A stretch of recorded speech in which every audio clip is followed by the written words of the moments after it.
Putain, mais qu'est-ce que ça fout là, ça? Ah, putain. Ah, d'accord. C'est bon, je viens de comprendre. Faut que je fasse une vidéo, c'est ça? Bon, bah, c'est parti, hein.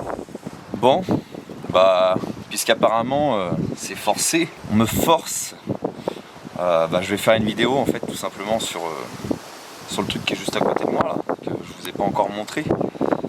Si, j'ai mis quelques aperçus sur Insta pour ceux qui suivent, mais j'ai eu pas mal de réclamations pour refaire des vidéos, donc on va se remettre un peu au boulot, hein.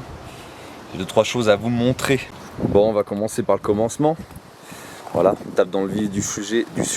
Voici l'objet de ce retour.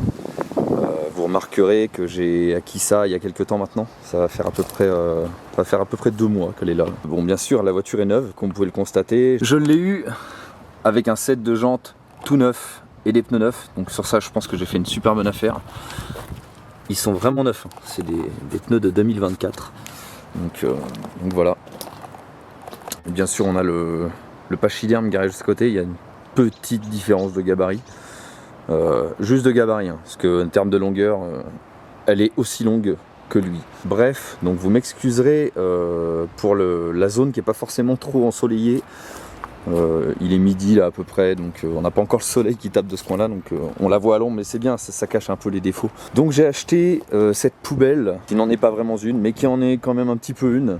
Donc pour le modèle, pour ceux qui se demandent, c'est pas forcément très connu. C'est une Oldsmobile Delta 88, donc modèle 65. Donc pour ceux qui veulent se situer un peu plus facilement, c'est une Impala de 1965. C'est la même voiture qu'une Impala de toute façon. Exactement le même châssis, exactement la même coque, sauf quelques différences visuelles, hein. On n'a pas le même avant, on n'a pas le même arrière non plus, qui est l'arrière qui est assez spécifique. Je vais vous montrer ça, que j'adore personnellement. Non, c'est vraiment trop stylé. Elle est vraiment trop stylée cette caisse. Donc voilà, hein, pour l'arrière du bestiau. C'est une caisse qui mesure 5,50 m de long. Je sais pas si vous voyez, le F-150 est juste derrière. Il fait la même taille, hein, quasiment. Donc voilà l'engin. Bon, ensuite on va parler motorisation. Je vous fais un tour rapide. C'est vraiment pour vous présenter le délire en fait. On va essayer d'ouvrir ça une main. C'est très compliqué parce que le capot doit peser environ 150 kg, si c'est pas plus. Donc voilà, dedans on retrouve de la corrosion perforante, un bloc 425 CI 7 litres. Oui, 7 litres. C'est pas des lol, hein. C'est vraiment un 7 litres. Qui tourne, hein, il démarre, tout ça, la voiture j'arrive à la déplacer. Juste la déplacer, hein, pas rouler avec, hein, faut pas rêver non plus, faut pas trop demander. Donc voilà l'ensemble, compartiment moteur. Dans l'ensemble la caisse c'est pas pourri, hein. Elle a juste l'air comme ça. Et justement, on va pas s'attarder sur le moteur parce que c'est une aberration ce truc, il est affreux dans l'état actuel des choses. En fait, ce qui m'a vraiment fait kiffer sur cette voiture, c'est justement le fait qu'elle soit pas en bon état au niveau carrosserie. J'aime bien la patine qu'elle a en fait, elle est vraiment usée à mort. C'est une voiture qui a été stockée pendant environ 20 ans. Même plus que ça parce qu'elle a été arrêtée au niveau du register en 2001. Donc là on est en 2024, donc ça fait exactement 23 ans qu'elle n'a pas vu la route. Et elle est restée stockée en fait dehors comme ça, en mode bête crevée. Donc il y a eu des infiltrations de flotte, tout ça, la peinture elle est complètement usée et en plus elle était stockée sous un arbre. Donc voilà, au niveau du coffre, bon, vous l'avez vu dans l'intro pourrie que je vous ai faite. Donc voilà à peu près à quoi ça ressemble, on a un petit peu de corrosion là. Ici, ça reste de la corrosion de surface dans les intérieurs, donc c'est pas trop dramatique, on s'en fout. Puis de toute façon, c'est juste une caisse sur un châssis. C'est le châssis qui est important. Il y a de la tôlerie à faire en fait sur le bas parce qu'ici c'est de la corrosion perforante. Quand vous mettez un jet d'eau à l'intérieur, ça dégueule à l'extérieur. Enfin bref, c'est magnifique. Mais ce qui m'a importé, on voit un petit peu là, c'est le châssis. Le châssis est en super état. Mais vraiment, je pèse mes mots, il est en excellent état. Faut pas oublier que la voiture a 60 ans. Donc voilà, ça va être un excellent projet pour refaire la mécanique complètement et faire un gros hood ride de bâtard en fait. Donc ça va être la poser au sol, lui mettre des belles jantes, refaire la mécanique et le châssis entièrement. Je compte enlever la caisse de la voiture et refaire vraiment tout ce qui est partie mécanique nickel. Et en premier temps, ouais, se taper un délire à faire un hood ride dessus. Donc la laisser dans le jus que vous la voyez actuellement. Changer le pare-brise, bien sûr que le pare-brise est dead, il est fissuré de partout. Au niveau de l'intérieur, ce que je vous ai pas montré, hop. Donc voilà comment ça se présente. essayez de me trouver un truc plus stylé que ça, sans déconner. C'est impossible. Tu peux pas avoir un truc plus stylé qu'un intérieur des années 60 d'une américaine. Donc on a les sièges, bien entendu, qui sont bouffés par les mythes. Et si c'était que par les mythes, ce serait bien. D'ailleurs, c'est bien, ça s'ouvre, j'avais même pas remarqué. C'est complètement défoncé. Enfin bref. Donc les sièges, on va les refaire intégralement en mettant une couverture par-dessus. On va enlever la moquette parce qu'on a vu qu'il y avait de la corrosion perforante au niveau du plancher avant gauche, peut-être même du plancher avant droite, ça serait pas étonnant tant qu'on y est. Donc il y a tout ça, il va falloir que j'enlève la moquette, ça se retrouve en neuf, hein, ça coûte 250 $, je crois, toute une moquette neuve, donc je vais pas me faire chier, je vais en acheter une neuve, refaire les trous du plancher. Donc refaire en fait le but c'est vraiment d'en faire le minimum possible au niveau de tout ce qui est visuel et tout, parce qu'on s'en fout en fait, on va la laisser dans son jus. Et ouais, la porte aussi fait 200 kg. Et refaire ouais, tout ce qui est mécanique, donc ça va être le sujet vidéo, la partie que je vais le plus vous filmer en fait, ça va vraiment être ça va être tout ce qui est réflexion mécanique, donc la boîte, le moteur, tout ça. Quoique la boîte va peut-être pas y avoir de réflexion parce qu'elle a l'air de crocher super bien. Donc on va voir tout ça, de toute façon je vais tout ouvrir quand même pour vérifier, ça va être mon occupation de cet hiver. Parce que les hivers au Canada sont assez longs. Surtout nous on est dans l'ouest, hein, je le rappelle pour ceux qui se demandent. Me balancez pas des tabarnaks et des caribous. Je suis pas au Québec, hein. Ça n'a rien à voir avec le Québec là où je me trouve. Donc on se calme les gars, on se calme. Puis bon, je vais vous donner quelques nouvelles du Ford parce que dans la dernière vidéo en fait je crois qu'on était en train de taper un road trip dans l'ouest avec. On est revenu, ça fait un peu plus de 2 mois hein, maintenant, là je vous filme la vidéo, on est à la fin septembre, ça fait même plus de 2 mois, ça fait 3 mois. Et je crois quasiment 7000 km avec depuis. Pas une galère, à part l'histoire du radiateur pété là, que j'avais parlé sur Insta un peu. Donc voilà, bon au niveau de l'intérieur, il n'y a rien qu'à changer de toute façon. J'ai récupéré le téléphone. Juste là au niveau des upgrades, ça tombe bien parce que ce matin je suis allé récupérer un truc sympa pour mettre dessus. Donc je le disais, j'ai été récupérer des Leaf Springs de F350, donc le modèle 2006. Celui-là c'est un 2004-2008 au niveau du modèle, 11e génération, donc ça tombe dans les mêmes générations. Et j'ai récupéré ça en fait pour les adapter dessus parce que je voudrais augmenter le payload admissible, déjà d'une. Je compte pas non plus mettre 2 tonnes dans la benne, hein. C'est pas du tout ça, je suis pas en train de faire le gogol à croire que le châssis d'origine des F-150 peut supporter le poids qu'un châssis 350 pourrait. C'est juste qu'en fait j'ai un projet pour le pick-up qui est en train de se potasser là. Donc il me fallait un peu plus de payload et puis de toute façon c'est un bon upgrade aussi au niveau du maintien du train arrière je veux dire. Je vais vous expliquer ça rapidement. Actuellement on est en permis de travail au Canada et qui se termine au mois de septembre 2025. Donc ça veut dire que techniquement on va se faire foutre dehors du Canada en septembre 2025. Ça, c'est dans la partie technique. Nous, dans les faits, en fait, on est en train de faire les choses pour pouvoir rester ensuite de façon définitive au Canada. Mais rien n'est acquis dans la vie. Il y a toujours des problèmes dans la vie. Ça ne se passe pas forcément comme tu as toujours envie.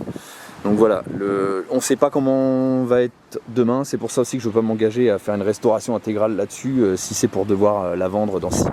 Bref, t'as capté le délire. Donc pour l'instant on fait rien, mais le but sur lui c'est de lui fabriquer une cellule modulable. C'est-à-dire c'est faire un truc qui remplace là ce que vous voyez là le truck topper là, virer la ridelle arrière et lui mettre une grosse cellule. Et en fait je veux pas faire un truc énorme comme on peut voir là, les espèces de pick-up camping-car. Je trouve ça affreux, tu peux passer nulle part. Et en fait si c'est pour avoir un camping-car ça casse tout le délire du road trip et du camping un peu à la sauvage, tu vois. Et je veux faire un truc en fait qui s'ouvre sur le dessus en fait avec des hardwalls sur le côté et non pas une toile de tente sur le dessus. Enfin bref, c'est un gros projet et j'attends qu'on soit sûr de pouvoir rester définitivement au Canada avant de m'embarquer là-dedans parce que c'est un projet qui va encore coûter du pognon autant comme autant. Donc j'ai juste récupéré ça parce que j'ai trouvé ça vraiment à bon prix. J'ai acheté ça 160 $ là pour les lames de ressort pour pouvoir augmenter le payload et ça valait vraiment la peine. Donc quoi qu'il arrive, ce sera une plus-value à faire sur le pick-up à la revente si jamais j'ai besoin de le vendre. Bon, normalement, tout ce qui est immigration et compagnie, on est censé pouvoir rester là, il n'y a pas de souci, on a d'autres solutions pour pouvoir rester. Mais moi je suis quelqu'un de très prévoyant et je prévois toujours que le pire puisse arriver. Donc voilà. Donc ensuite au niveau de ce qui a changé, alors tu m'excuses, je tiens le réflexe à l'arrache pour me filmer maintenant. Je me prends pas la gueule hein, pour les vidéos en fait, je vais gagner mon temps. Un petit peu de represent pour pour le poteau Fokker, hein, au passage. Je vous garantis que le t-shirt là, il a de la bouteille, hein. Il est pas tout neuf le truc. Hein. Donc voilà, je vais vous expliquer pourquoi je vous emmène ici. Vous m'excusez, je regarde l'écran au lieu de regarder l'objectif de la caméra. C'est une espèce de sale habitude que j'ai. Je vous emmène ici parce qu'en fait il s'est passé pas mal de choses entre deux. Depuis les dernières vidéos, tout ça, vous avez vu mon premier atelier. Je vais vous expliquer pourquoi je dis mon premier atelier au Canada. Parce qu'en fait, entre deux, on a acheté une maison. Donc vous allez me dire, il est complètement con parce qu'il y a 5 minutes, il nous parlait que c'était pas sûr qu'il reste au Canada et il a été claqué de la thune dans une maison. Oui, je sais. En fait, il s'est passé plein de choses. On s'est fait, entre guillemets, dégager, si on peut dire, de la location qu'on avait de façon assez soudaine. Donc il a fallu qu'on trouve vite un endroit au crécher parce qu'en fait, si tu veux, moi, dormir dehors, j'aime ça moyen, tu vois. Donc on a commencé à chercher les locations, tout ça, et c'est un bordel. Hein. Ici au Canada, clairement, ceux qui veulent venir au Canada, je vous préviens tout de suite, si vous comptez louer, c'est le bordel. Déjà, ça coûte une fortune, les locations de maisons, c'est une fortune. Et vous allez pour louer des maisons, vous avez une file d'attente de gens qui sont là pour visiter, enfin bref, c'est n'importe quoi. Le logement ici, c'est n'importe quoi. Donc du coup, en fait, c'était plus simple d'acheter une maison. Et oui, tout simplement. Parce que ici, ça va super vite pour acheter une maison, c'est facile. On avait un peu de blé à injecter et tout pour faire un apport, donc on est allé chez un broker, notre dossier il est passé rapidement, tout ça. On a trouvé une maison malgré tout assez facilement, même si ici une maison peut se vendre en 30 minutes, clairement. Je vous raconte pas de salade.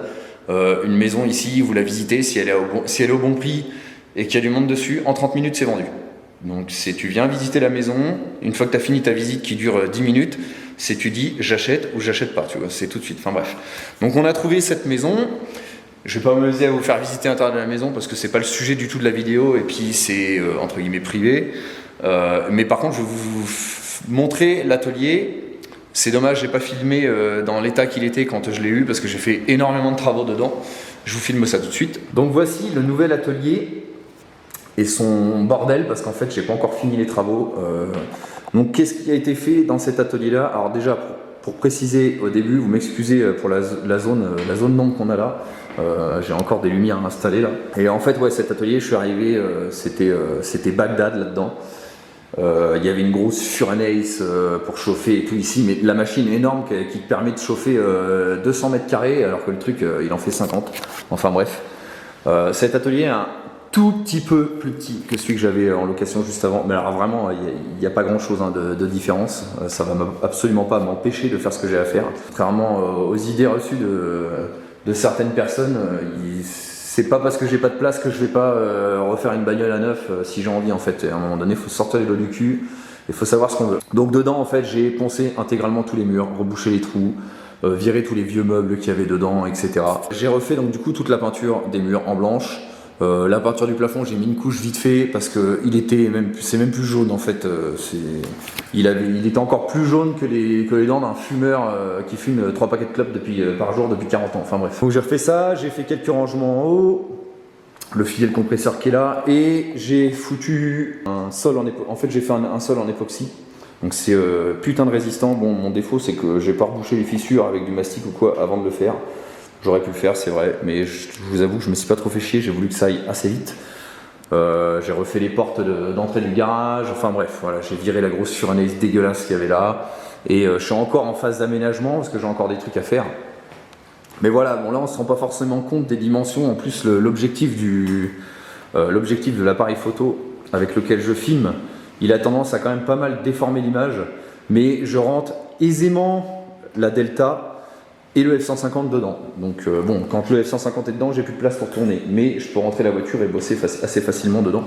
Donc voilà, au niveau du nouvel atelier, vous allez voir les futures vidéos, hein, la plupart des trucs qui vont se passer ici.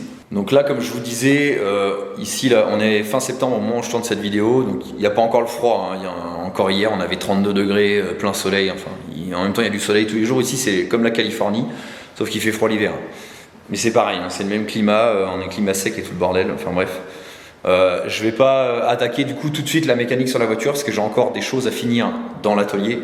Mais je voulais filmer l'intro de cette vidéo parce que c'était le bon moment pour moi de le faire là actuellement. Et je voulais vous amener un peu le sujet de tout ça. Donc il n'y aura pas des vidéos, je suis pas youtubeur, hein, c'est pas mon boulot du tout, je fais pas d'argent avec ça, même pas un centime avec ça. C'est juste là, je prends du temps pour le faire parce que J'aime quand même bien faire des vidéos de temps en temps. Je disais que j'en ferai certainement plus sur YouTube, mais au final, ça me manquait un peu de faire ça. Il y en a pas mal d'entre vous quand même qui m'en ont réclamé sur Insta. Donc ça me faisait chier en fait d'arrêter aussi d'en faire. Alors qu'il y a quand même des personnes qui me suivent depuis très longtemps. Je le vois surtout sur Insta, parce que je poste beaucoup plus sur Insta et c'est plus là que les gens vont me suivre. Il y a quand même des gens qui sont là depuis très longtemps. Il y en a, sans déconner, ça fait 10 ans que vous suivez toutes ces conneries là. Et déjà je vous remercie énormément parce que ça fait bien plaisir, même si vous n'êtes pas beaucoup, vous êtes quand même là, donc je me dois un minimum de vous refaire un petit peu de contenu de temps en temps, histoire de vous tenir au courant de tout ça. Et puis en plus il y en a certainement qui ont des questions sur le Canada, des choses comme ça, donc j'aimerais bien, comme je disais, arriver à peut-être à faire des lives un jour ou un truc comme ça pour répondre directement, parce que c'est vrai que faire des FAQ sur Insta et tout c'est vite chiant. Je préfère parler avec les gens directement pendant un live, c'est plus facile, c'est plus rapide, et puis au moins vous pouvez être cash et puis me demander ce que vous avez à demander en fait. Donc là les poubelles sont juste là, je sais pas si vous allez voir, je vais essayer de faire changer un peu l'exposition là. Donc je vais certainement remettre la Delta dans l'atelier ce week-end, justement au moment où je filme là. Pour pouvoir attaquer à vous filmer tout ce qui est dépose moteur, parce que c'est aussi pour ça que j'ai filmé ça maintenant. Je voulais pouvoir vous faire l'intro, tout ça, avec la voiture qui était encore dehors pour pouvoir un peu faire le tour, parce que c'est souvent un peu plus compliqué dans l'atelier de faire un truc de présentation. Et du coup là ouais, je vais pouvoir la rentrer, sortir le moteur et voir aussi pour retirer la caisse, tout ça. Donc ça va me prendre un peu de temps, hein. Là je dis ça comme si ça allait se faire en 10 minutes, mais je vais passer des semaines encore à faire ça. Je connais l'histoire, ça paraît simple. Ouais, il y a 4 boulons enlevés, sauf que les 4 boulons ils sont grippés, tu connais, ça finit avec le chalumeau, ça finit avec le poste à souder, enfin... J'ai même pas encore commencé que ça me saoule déjà en fait. Mais ça fait partie du délire, hein. Sinon ce serait pas drôle. Si tout était facile en fait ce serait même pas drôle. Donc je vais rentrer l'engin dans l'atelier, je vais vous filmer le moment où je vais le rentrer dans l'atelier, comme ça vous allez pouvoir vous rendre compte de comment elle tourne comme une grosse merde. Et comme ça vous allez voir que je pars vraiment d'une base où il y a quand même du boulot à faire dessus. Et avant de sortir le moteur aussi, ce que je voudrais, c'est prendre les compressions, tout ça, pour me rendre compte un peu de quel état potentiellement est le moteur. J'ai vu qu'il fumait un peu bleu, donc ça peut être plein de choses, hein. Ça peut être des joints qui sont morts. Dans le pire des cas, ça peut être l'ex-segmentation. J'espère pas que c'est ça, parce que clairement, j'ai pas de thune à foutre dans le moteur, à réusiner, machin et tout, comme j'ai pu faire par le passé dans d'autres caisses. Si le moteur il est à bouffer de l'huile, il va être remonté en bouffant de l'huile et il va rouler comme ça, j'en ai rien à foutre. On bat les couilles, rien à foutre. Mais je veux quand même me situer un peu, voir dans quel état ça se trouve. De toute façon, je compte quand même lui refaire une pochette de Jean moteur, tout décapé, tout refaire nickel, pour partir sur une bonne base, parce que déjà j'aime bien faire ça, la mécanique, c'est un truc qui me plaît, bosser sur des vieilles poubelles comme ça, là, j'adore ça. Me demandez pas pourquoi, mais j'adore ça. Mais ouais, c'est vraiment pour se donner une idée un peu de quoi je pars. Donc voilà, trêve de conneries, je vais rentrer la voiture et puis on va se faire un tour un peu plus approfondi sur ça. Prise de compression et tout le bordel, et puis on va voir ce que ça donne. Et j'espère que je me suis pas tiré une balle dans le pied avant même d'avoir commencé avec cette bagnole, mais bon, on verra bien. En même temps, je l'ai pas payé forcément très cher. Oui, d'ailleurs, j'en ai pas parlé, ça. Cette bagnole là, je l'ai achetée 4000 $. C'est pas cher, c'est pas très cher, c'est un prix plus ou moins standard ici. Alors 4000 $ canadiens, pour vous donner en équivalence, ça fait à peu près 2700 €, quelque chose comme ça actuellement. Enfin, c'est dans ces eaux-là, hein, à peu près, hein. Je suis pas à 100 balles près. Donc voilà, si ça peut vous donner une idée de ce que ce genre de caisse peut coûter ici, c'est à peu près les prix, donc voilà.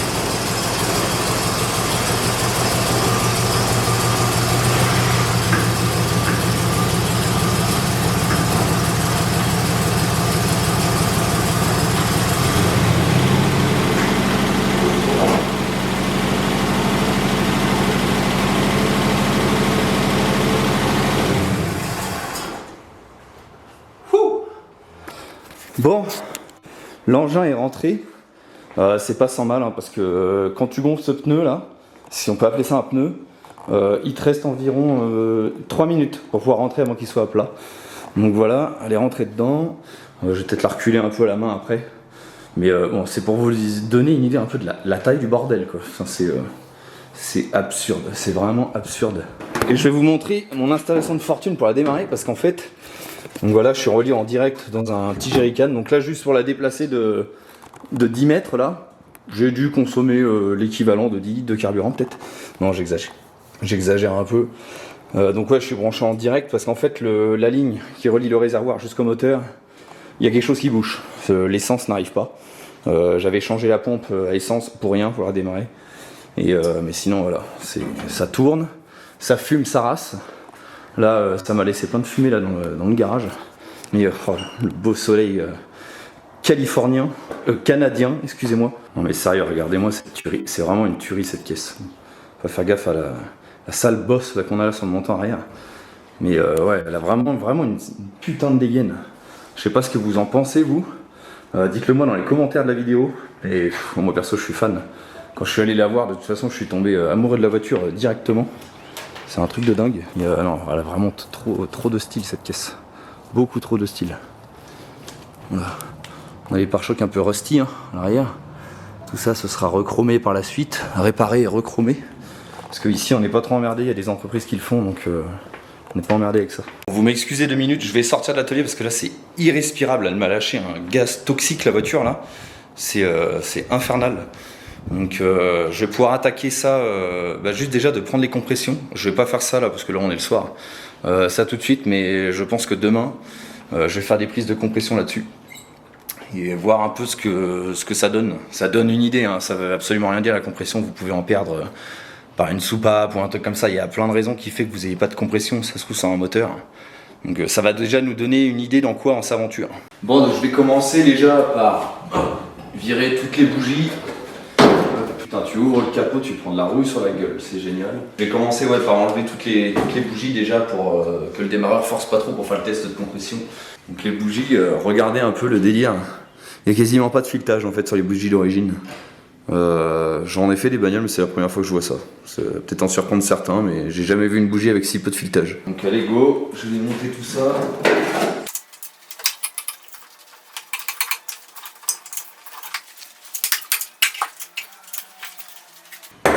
Bon, ma foi, je vais pas trop me plaindre parce que tout a l'air accessible sur le moteur. Hein. Comparé au F-150, quand j'avais bossé dessus, c'était une vraie galère. Il fallait vraiment se défoncer les avant-bras et tout pour aller passer dans les endroits. Il n'y avait vraiment pas de place dans le compartiment moteur. Là, pour le coup, il y a de la place partout autour. Donc, je pense que ça va être moins chiant de bosser là-dessus que de bosser sur le F-150. Donc là, j'ai démonté 4 bougies là et il y en a 2 sur les 4 qui sont archi grasse. Mais alors quand je vous dis archi grasse, c'est vénère. Ouais, c'est même pas du gras en fait, c'est du carburant, du vieux carburant à mon avis. Il y avait des sérieux problèmes d'allumage. Je pense pas qu'elle tournait sur tous ses cylindres correctement la voiture. Donc j'espère qu'on va pas avoir de surprise sur les compressions de se retrouver avec un moteur qui est dans le sac. Bon, donc je vais tout de suite installer le compressiomètre. Bon, c'est pas un truc qui vaut 300 balles. Hein. C'est un truc que j'avais acheté chez Mécatechnique en France, à l'époque je l'ai ramené ici, un machin à 50 boules là. Ça fera très bien l'affaire de toute façon, c'est juste pour se donner une idée. Donc, pour le brancher c'est très simple, hein. Tu le visses à la place de la bougie, hop. Tu cherches pas à le visser trop fort. Hop. Donc là on va prendre les numéros des cylindres et on va contrôler. D'ailleurs c'est pareil, les cylindres ici, bon vous m'excusez s'il y en a qui sont spécialisés en américaine et qui commentent, vous allez me prendre pour un gros noob. Mais je découvre les américaines, j'ai toujours bossé sur de la japonaise ou de l'européenne. Donc là on a l'ordre d'allumage des cylindres qui est marqué en fait sur la pile d'admission. Ça c'est super bien, c'est vraiment de la balle d'avoir ça là. Donc là on a 1, 8, 4, 3, 6, 5, 7, 2. Ça fait beaucoup. Et en fait vous avez aussi la correspondance des numéros des cylindres en fait, qui est marqué juste là sur l'admission en face de chaque cylindre. Donc ça déjà c'est super pratique. Donc là on va pouvoir noter tous les cylindres qu'on prend. Donc là c'est le cylindre, il y a tellement de crasse que j'arrive pas à voir le numéro. C'est le cylindre numéro 1. Donc hop, le compressiomètre est branché. Et je vais aller foutre un coup de clé pour voir ce que ça donne.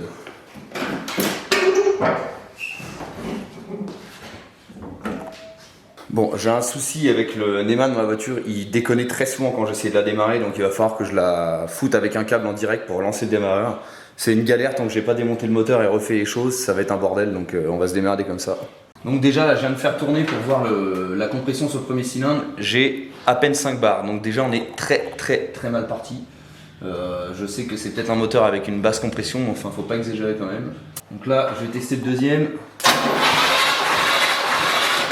Ouais, donc j'ai clairement un souci là, je monte à plus de 10 bars sur ce cylindre là et j'étais à peine 5 bars sur l'autre. Donc à mon avis ce cylindre là a problème. Peut-être une soupape qui ferme pas, j'espère. J'espère ne pas avoir à toucher aux internes. Donc on va continuer les tests. Hein.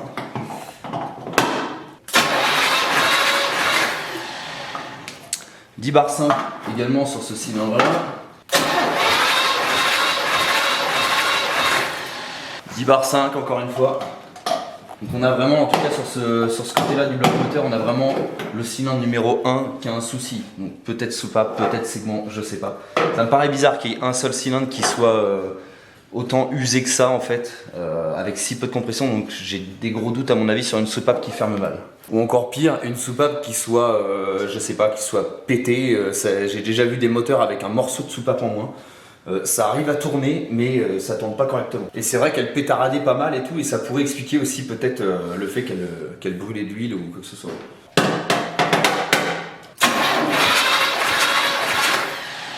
Encore 10,5 sur le cylindre numéro 2.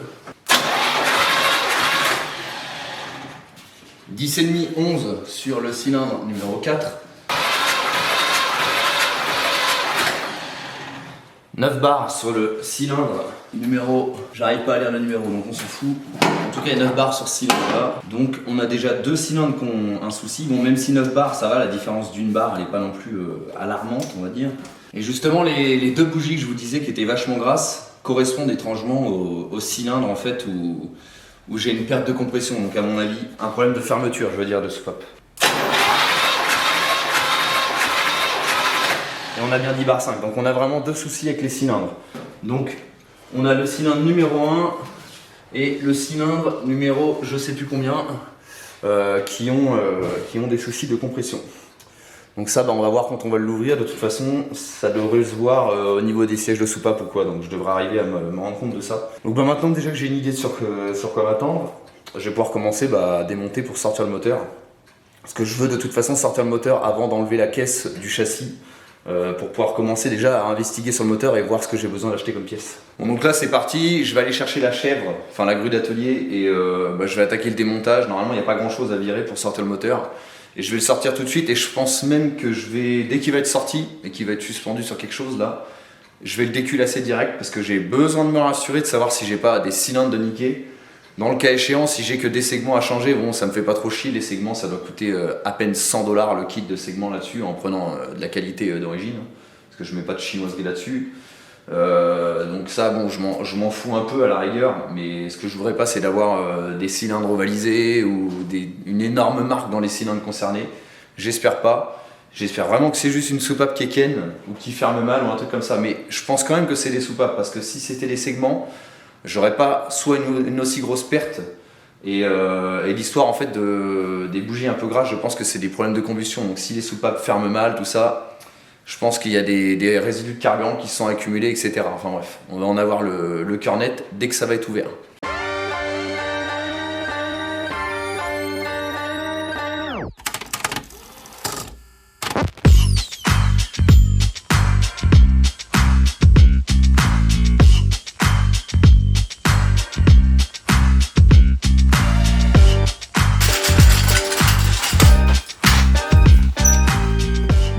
Bien dans la merde parce que en fait la caisse d'origine est tellement basse que je peux même pas passer ma chèvre. Donc là ça s'annonce vraiment bien chiant. Bon, donc j'attaque dans le vif du sujet, donc j'ai foutu la caisse sur chandelle pour pouvoir passer la grue dessous et pour moi aussi pouvoir passer dessous. Parce que bon, je commence à être gros un petit peu avec l'âge. J'ai viré aussi le capot parce que tout simplement il allait me faire chier pour sortir le moteur. Le capot là-dessus à 4 vis, ça s'enlève en 2 minutes. Et là je vais pouvoir commencer à désaccoupler la boîte, etc.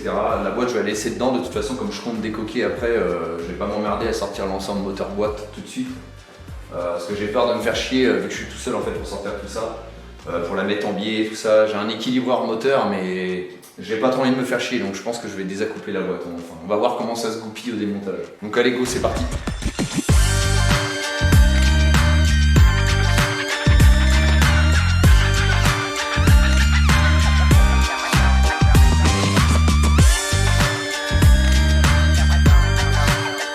Bon, on y voit déjà un peu plus clair. Bon là je voulais démonter les ailes parce que de toute façon quand je vais décoquer la caisse, il va falloir que je les démonte. Donc comme là je vais accéder à la mécanique facilement et pas perdre de temps, bah en fait ce qui est fait n'est plus à faire. Donc tant qu'à démonter tout l'avant, autant que j'en termine.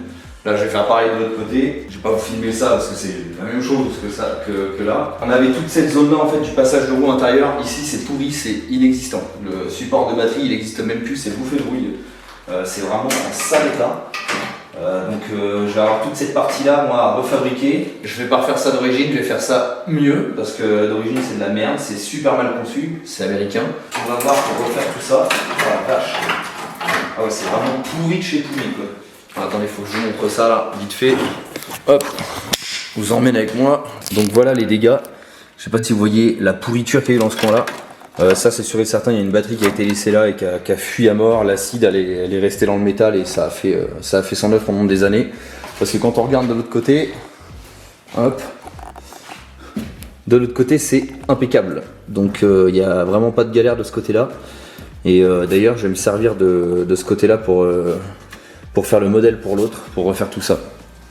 Et je vais certainement améliorer ça avec un bac en aluminium ou je sais pas en inox, je vais voir ce que je vais faire. Mais moi j'aime pas mettre les batteries directement sur les morceaux de carrosserie comme ça, c'est mal foutu de toute façon. Donc là on a beaucoup plus d'accès déjà, donc je vais pouvoir virer tout ça. Et même quand de l'autre côté ça va être viré, je vais revirer la face avant. Bon je suis pas forcément trop confiant pour la caisse parce que c'est quand même assez lourd. Je pense qu'il va falloir que je démonte l'intérieur et tout avant de commencer à l'enlever. Parce que ça va faire trop de poids sinon, parce qu'en fait dans l'idée je vais la sangler. Par où je sais pas encore, j'ai des grandes sangles, je pense que je vais essayer de trouver des points là sur l'avant, genre 2 points à l'avant et essayer de me choper des points dans le coffre pour faire une pointe en fait de levage. Et je vais lever ça avec la grue d'atelier tout simplement. Je vais la lever le plus possible et je vais sortir le châssis après en le roulant sur l'extérieur du garage et ensuite je vais le re-rentrer de ce côté là. Donc, ou peut-être même le laisser dehors parce que j'en ai rien à foutre en fait, ça craint rien du tout. Donc go, c'est parti, je démonte le deuxième côté et puis ensuite je sors le moteur de cette poubelle.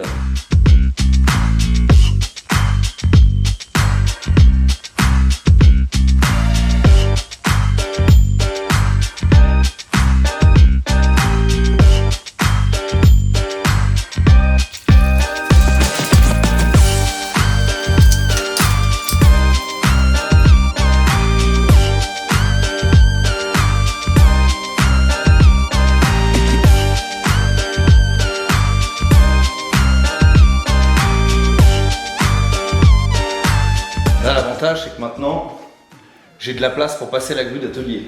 Là il n'y a pas de problème, j'ai gagné au moins 40 cm de place devant la voiture et là on voit vraiment clairement où on met les pieds. Et ouais, pour ce qui est de la face avant, ce côté là il est complètement pourri là. Je viens de le démonter là, c'est une catastrophe. Il va falloir que je refasse tout ça, ça va être un peu chiant à faire parce que c'est des traverses avec des emboutissages à la con. Et ça clairement c'est introuvable en pièces neuves ou alors faut vraiment fouiller pendant je sais pas combien de temps, du temps que j'ai pas.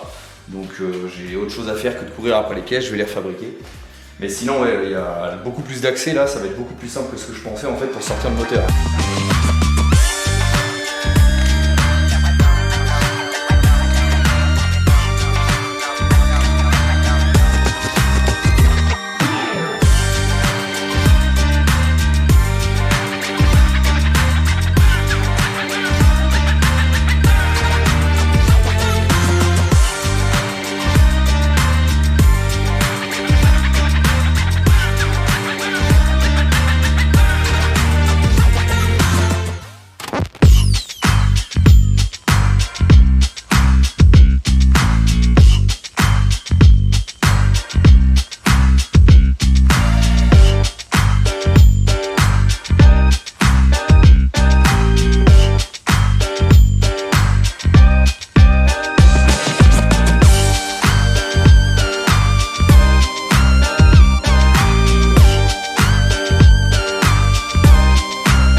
On va pouvoir commencer à dépouiller entre guillemets le moteur, voir dans quel état ça se trouve là-dedans. Je vais désaccoupler la boîte, tout ça, et puis on va ouvrir ça ensemble. Tout va être filmé. Comme ça, vous allez découvrir en même temps que moi l'état des potentiels dégâts dedans. Et on va voir ce que ça donne. Bon, ça a été quand même super simple à sortir. Hein. Il y a 2 vis sous les supports moteurs, 2 vis sous la boîte, et après vous avez juste à déconnecter les durites, les câbles. Il n'y a vraiment pas grand-chose. Et ça se sort en 3 minutes. Hein. Top chrono. Une fois que tout est attelé là, ça se sort tranquille. Le moteur il est balèze. Hein. Ça rend vraiment pas du tout là de ce que je vois à l'écran et ce que je suis en train de filmer. Mais le moteur est énorme, vraiment énorme, et on sent qu'il est bien lourd. On sent que c'est un truc bien en fonte, et ouais, ça fait assez massif. Bon là, la caisse elle a un peu rétréci à l'avant, on a dû gagner au moins 40 cm là en retirant tout l'avant. Donc voilà, j'ai réussi à absorber la grosse tache de merde que j'avais là avec de l'absorbant. Hein. Donc j'ai réussi à réparer un peu ma connerie. Donc voilà où on en est pour le moment. Et puis on va pouvoir se pencher sur ça. Bon, le moteur est censé avoir, selon le vendeur, 50 000 km, puisque la voiture a 50 000 km. J'y crois pas une seconde, clairement. Un moteur qui a 50 000 bornes, même sans parler des années, hein, c'est pas les années qui font ça. Il dégueule pas d'huile comme là, on peut le voir de partout. Ça, c'est un moteur qui a beaucoup plus de kilomètres que ça, à mon avis. Il a dû faire le tour 1 voire 2 fois. Je pense plutôt qu'il a dans les 250 000 km plutôt que les 50 000, mais bon. Ça, malheureusement, c'est impossible de vérifier sur des voitures de ces années-là. D'ailleurs, il faut que je me renseigne parce que je suis en train de voir ça, mais je sais même pas comment ça capte la vitesse sur cette boîte. Je vois pas de comment dire, de câble ou quoi que ce soit. Il y a juste là, il y a un câble électrique. Je doute fortement qu'à l'époque, il y avait des capteurs de vitesse électriques. Donc ça me paraît un peu bizarre. Donc ouais, je sais pas, il faut que je fasse des investigations là-dessus. Mais voilà, en tout cas il est sorti. Pareil, un autre truc que j'ai vu qui me semble bien pourri comme système. Vous avez ce côté-là, donc le côté conducteur du moteur. Vous avez en fait le collecteur d'échappement qui est relié, je vous montre ça tout de suite, à l'autre collecteur d'échappement de ce côté-là en fait. Il se relie par le dessous ici, et ensuite ça se rejoint dans une seule sortie. Pourquoi ce système tout pourri là? Par faire perdre des chevaux, je comprends pas trop à quoi ça peut servir, mais bon. En tout cas, j'ai quand même hâte d'ouvrir ça pour constater, pour voir dans les taxis à l'intérieur. Bon, c'est parti pour le démontage. Je vais commencer déjà par retirer tous les périphériques qu'il y a là qui nous emmerdent pour pouvoir accéder au couvre-culasse. Et je vais aussi déposer les collecteurs d'échappement de toute façon. D'ailleurs, ils n'ont pas l'air d'être fissurés, j'ai fait un peu le tour vite fait. Donc ça c'est une bonne chose parce que ça coûte vite beaucoup de pognon. Donc un coup de décapage et un peu de peinture, ça leur fera juste du bien. Et comme vous voyez, il va y avoir du nettoyage à faire parce que là on a une croûte carrément. Là on peut vraiment appeler ça une croûte de merde en fait dessus. On a bien facile 5 mm tout autour du moteur de poussière accumulée avec du gras. Donc ça va être bien dégueulasse à démonter. Donc bon, on va déjà commencer par démonter toutes ces merdes là. Hop, qui de toute façon vont être remplacés par du neuf parce que les faisceaux là, je pense qu'ils ont collé la guerre, les machins. Hop, voilà.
m'arrête 2 secondes dans cette formidable aventure pour vous faire un petit tour de d'où j'en suis actuellement. Donc je pense qu'on a trouvé la solution, la raison peut-être des problèmes de compression. À mon avis, les photos, les images parlent d'elles-mêmes. Hein. On a du sludge partout là, je sais pas si vous voyez là, mais je vais juste prendre un petit truc là. Regardez les dépôts qu'on a là. Voilà.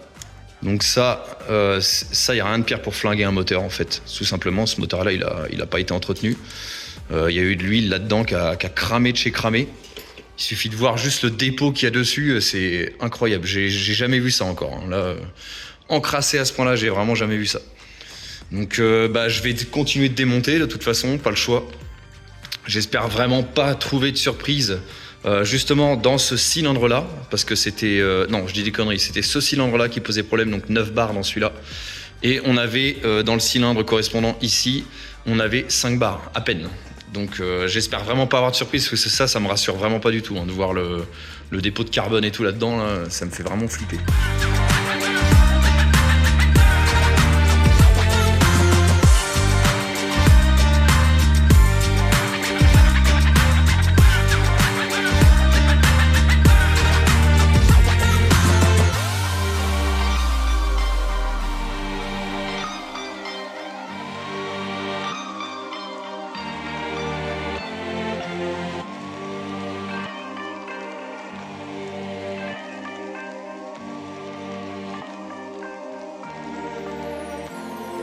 Bon, donc petite pause dans les découvertes. Je vois pas de traces, en tout cas anormales dans ce cylindre-là, donc celui que je disais qui manquait un peu de compression. Il n'y a pas l'air d'avoir de rayures anormales. Bon, clairement, ce moteur-là, il a de l'usure, il a des kilomètres. Il a clairement pas 50 000 km comme ce qui m'a été dit. De toute façon, je m'en doutais. Hein. Je savais très bien que quand le vendeur m'a dit ouais, il a 50 000 km, machin, je dis ouais, c'est juste au compteur que tu as 50 000 km, Coco. Enfin bref, pour l'instant ça va, je suis quand même assez rassuré, donc peut-être que potentiellement, je pense que dans le doute je vais refaire une segmentation, mais je pense juste faire une segmentation ça devrait être bien. J'attends de voir la surprise de l'autre côté, de comment ça va être. Je vais aussi contrôler toutes les tiges de levée de soupape pour voir si elles ne sont pas tordues ou quoi. Ça n'a pas l'air, hein, à vue d'œil, elles ont l'air d'être correctes. Donc je me demande même si... Je vais voir le prix que ça coûte, mais si je vois que c'est pas très très cher, je pense en recommander un jeune neuf parce que ça finit par s'user. Et quand elles ont plus la même longueur, après on se retrouve avec des problèmes justement au niveau de l'ouverture des soupapes. Et c'est un peu galère pour les régler, tout ça, enfin bref. Donc on va voir ça, et puis on va continuer, on va déjà déposer de l'autre côté, et puis on va voir ce que ça donne. Bon, nous voilà de l'autre côté, donc les deux côtés sont ouverts. Idem de ce côté-là, donc dans le cylindre qui posait problème, donc celui-ci, c'est celui-ci qui était à 4 bars et demi, 5 bars environ. Je ne vois pas de traces anormales. Là, on voit vite fait des traces ici dans le fond. Alors attendez, j'essaie de tenir la lumière en même temps. Voilà, on a des traces de passage, mais clairement pas de traces qui peuvent se sentir ou quoi au doigt. Donc ça me semble bizarre. Je pense juste que c'est un problème de soupape, j'en suis quasiment persuadé. Il y a un problème d'ouverture de soupape, certainement de jeu. D'ailleurs, tiens, je suis en train de voir que le joint de culasse, là, il était bien colmaté, là.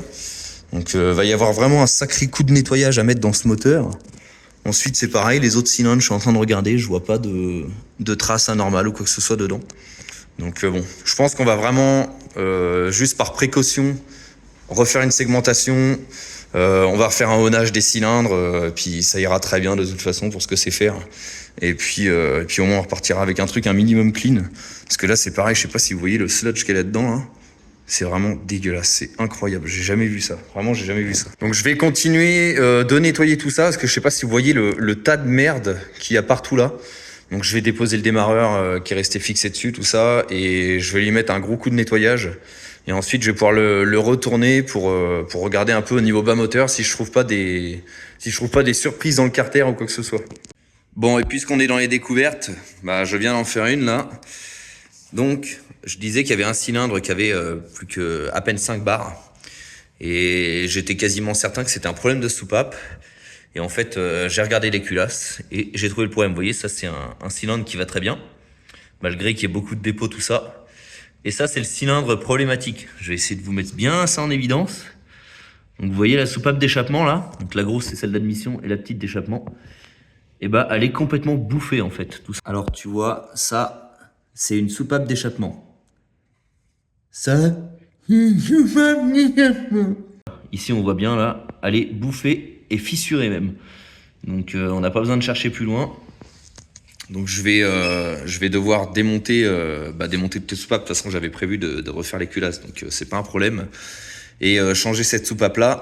Bon, donc là, je vais commencer à faire la partie nettoyage. Je vais pas m'amuser à vous filmer tout ça parce que sinon, je vais vous filmer 3 quarts d'heure de time-lapse de nettoyage en accéléré et je pense que vous en avez rien à foutre. Donc, je vais décaper tout ça et ensuite, je vais ouvrir seulement le bloc moteur par le dessous pour vérifier. De toute façon, il faut que je sorte piston et compagnie parce que je veux vérifier aussi l'état des paliers de vélo etc.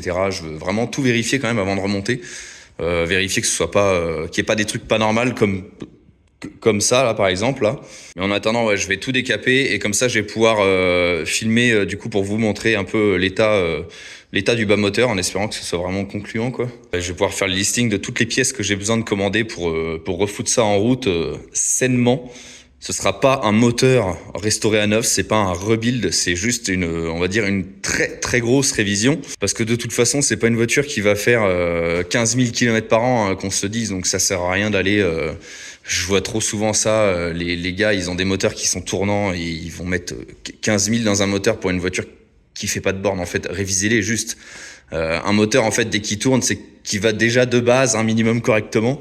Alors après bon, t'as ce genre de surprise quand tu démontes, c'est pour ça que c'est bien de démonter et de faire un tour sur ce qui va pas. Mais je pense pas qu'il y ait d'utilité de refaire des choses comme ça.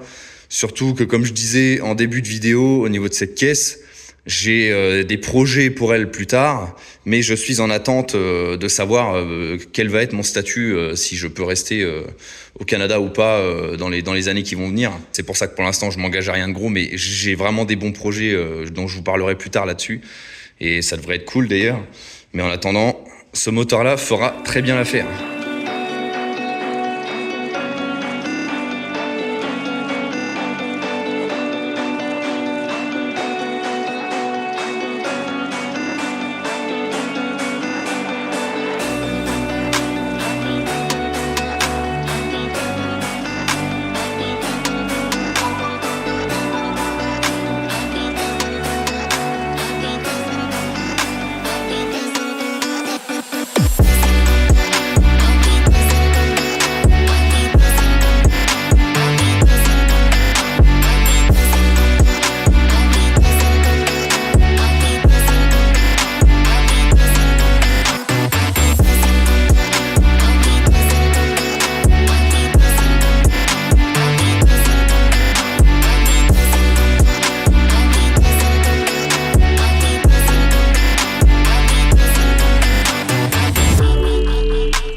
Donc voilà là pour l'état des lieux que j'ai fait jusqu'à présent là sur le moteur.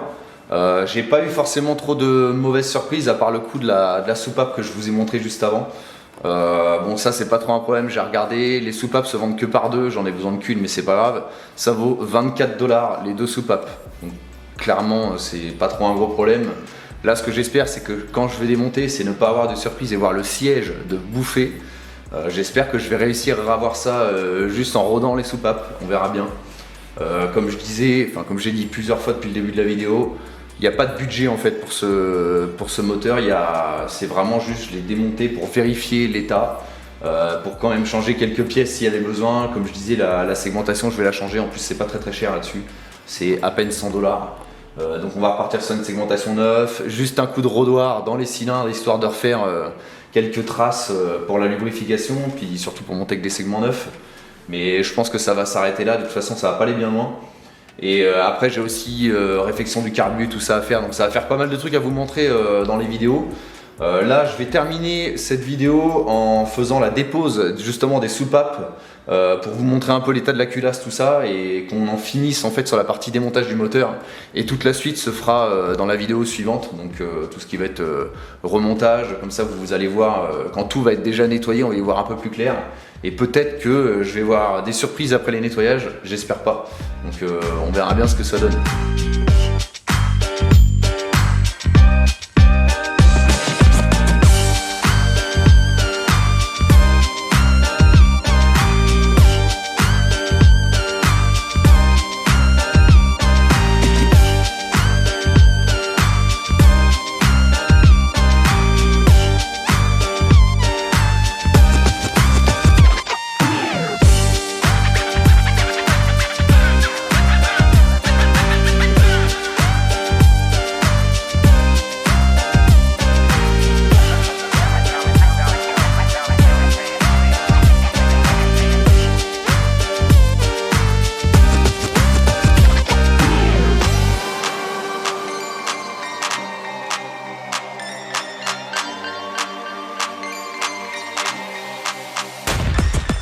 Bon, je stoppe quelques secondes là pendant le démontage de la culasse. Je veux juste vous montrer ça parce que alors là c'est insane. Je disais que la voiture elle fumait bleu, le peu qu'elle était démarrée, elle fumait vraiment bleu mais vénère. J'ai trouvé l'explication. Vous voyez ça là, tout ce que vous voyez là, tous ces trucs, et bah ce sont les joints de queue de soupape. Enfin, c'était parce qu'il n'y a plus rien, donc voilà. On a trouvé l'explication de la fameuse fumée bleue. Incroyable. L'entretien sur ce moteur, ça devait vraiment être zéro. Hein, parce que pour cramer, je sais pas si vous voyez quand même à quel point tout ça là, c'est cuit, c'est mort. Tout ça, ça a été cramé par l'huile. C'est impressionnant, vraiment impressionnant. J'espère que les produits que j'ai vont réussir à venir à bout de tout ça là. Parce que sinon ça va vraiment être la merde. Bon bref, je continue le démontage de tout ça et on va finir l'inspection.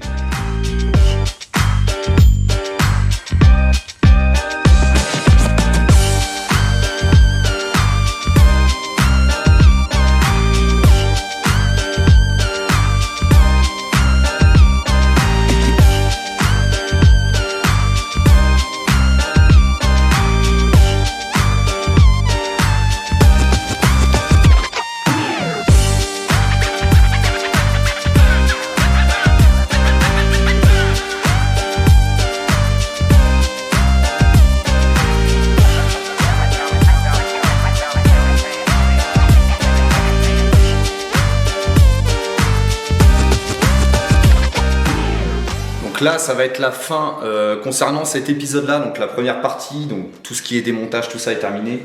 Je me réserve ça pour la seconde partie, donc je vais refaire bien entendu une vidéo à la suite à tout ça. Je vais vous faire suivre tout le remontage moteur, la réception des nouvelles pièces, tout ça.